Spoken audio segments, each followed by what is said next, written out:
Alright, so Saturday on the, what is it, the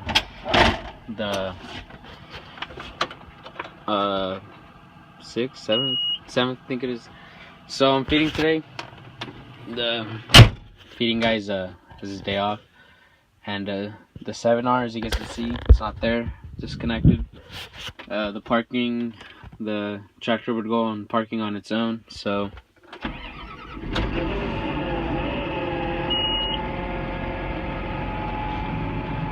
yeah, stay in parking. So you'd be driving it like say 50 miles an hour, and then out of a sudden it'd just go in parking.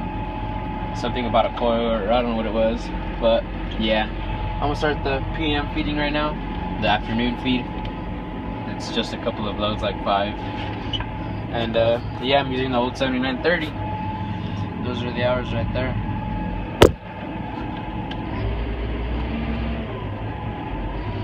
Just log in real quick.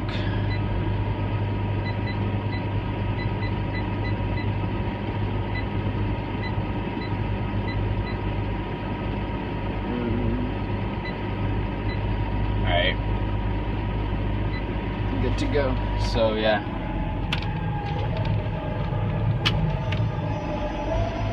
It's been raining today, most of the morning. It's gone on and off, not too bad, as a lot of people were saying or projected. But at 3 o'clock is when it's supposed to get real good, so yeah. There's a loader nice and dirty. And the 7R was really dirty too, but they took it like that, and it's at the local dealership. It's a couple miles away. It's real close though. So yeah, that's what I'm up to today. Keep posted. Thanks for watching.